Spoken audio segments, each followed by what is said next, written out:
Okay guys, this is the continuation of case study of Holden Astra year 2000 hard starting long cranking.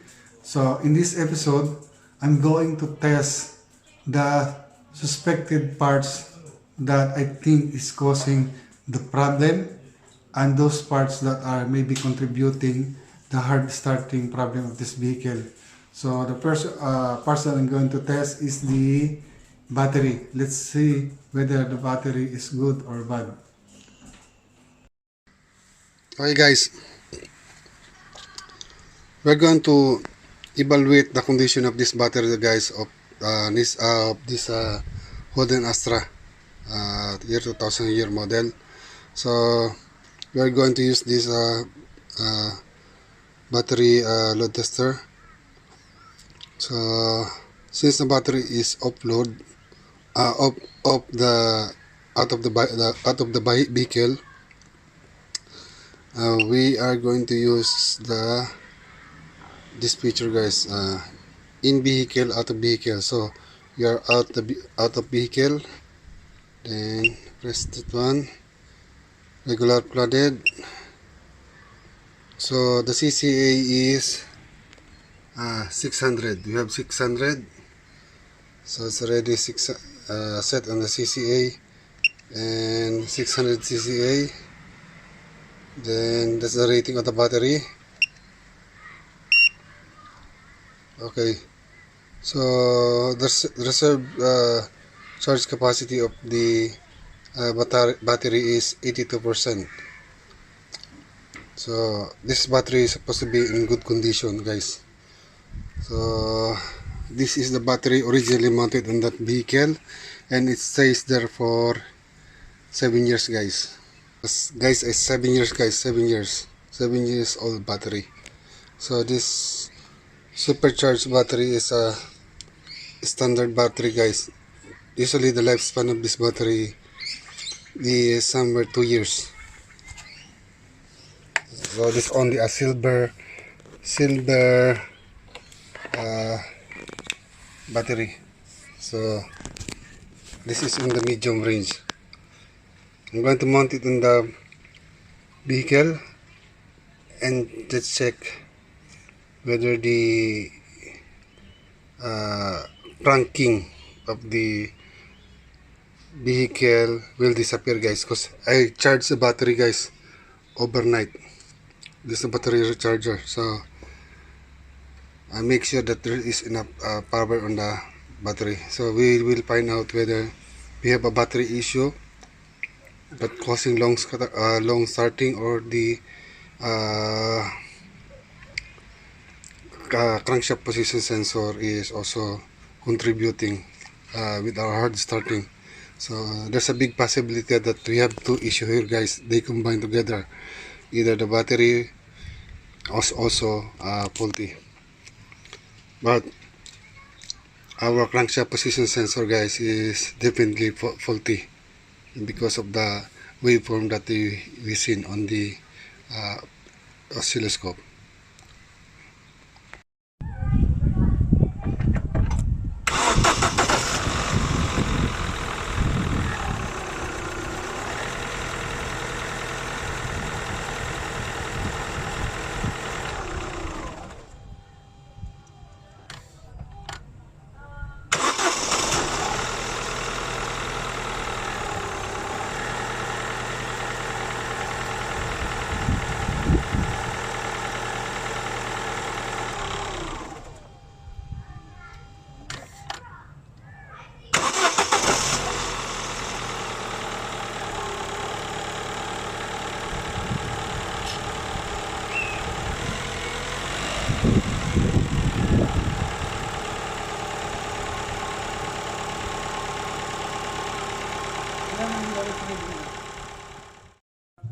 Okay guys, during the test of the battery, as you can see in the video, there is 80% 80% CCA reserve capacity inside the battery. So 80% is a good value guys. So in this test, we can overrule the assuming that there's a problem with the battery. According to the test, our battery is good. And after that, I put the battery inside the vehicle, and during cranking, I monitor the voltage drop. And during the cranking, we had seen that the voltage dropped up to 11 volts. So 11 volts, guys, is good indication that we have a good battery. So we can eliminate now the assuming that there is a problem with our battery. Our battery, guys, is good. So we're going to proceed to test the next component, guys. Sige, start. Sige, start mo. Diretso lang.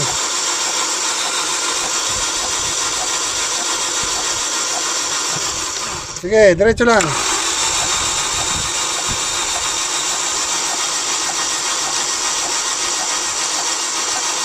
Up.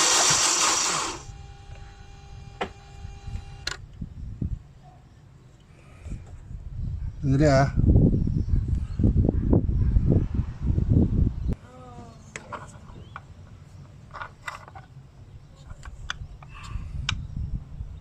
Sige, start mo. Sige, start.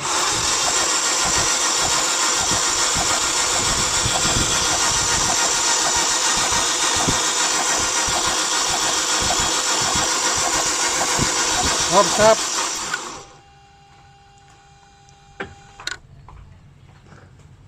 Sige, start.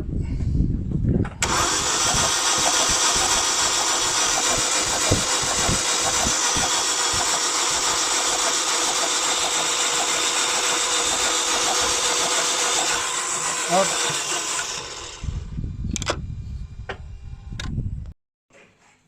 Okay guys, as you can see during the test of the spark plug have spark, but I'm not happy with the spark that the spark plug producing. So a good spark plug should produce a bright blue spark.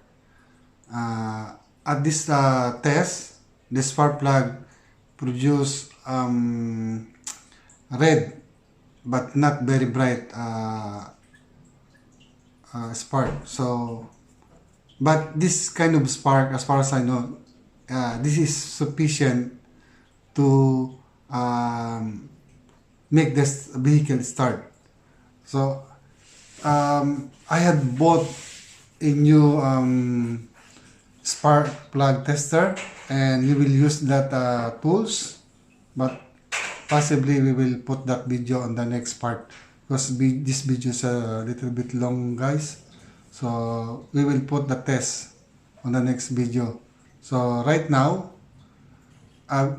there's a big possibility that I'm going to replace the spark plug because of the age of the spark plug, and it's also part of the PMS. It's much better to replace the spark plug. So I'm not happy with the spark. There is a spark, but it's not really very strong. If there's a good blue spark, guys, that we can say that the spark plug is in good condition. Right now, red spark, not really bright. For me, that is an indication that we have a weak spark plug. So during the test of the crankshaft position sensor, I think we do it on part 1, we had seen that there's some big spike on the waveform, and I'm suspecting the spark plug, the crankshaft position sensor is faulty. But before we condemn, or I condemn that crankshaft position sensor, I would like to check whether the spike is being produced by the faulty spark plug, faulty ignition coil, if there's a leakage in the system, or we have a faulty diode on the alternator. So I might do some tests on the alternator, and let's see whether it will eliminate the spike on the waveform of the crankshaft position sensor. So that spike, as far as I know, that is AC voltage. And I think the computer doesn't like that spike, and I believe that that spike might be the cause why the computer of this vehicle become faulty. So if you go back to the previous videos that I have done, in this vehicle I had replaced the ECM, and that big spike on the uh, crankshaft waveform, crankshaft position sensor waveform, I believe that is an AC voltage. So either it was caused by the leaking voltage in the ignition coil or spark plug, or it can be caused by the faulty diode inside the alternator. So on the next video, guys, we will find out what is the really cause of that spike in the waveform of the crankshaft position sensor. So keep tuning, guys. Make sure you subscribe to our channel. If you are not subscribed yet, press that subscribe button, and also press that notification bell, so you will be notified every time I do a video, guys. Okay, see you in the next video, guys. Ciao.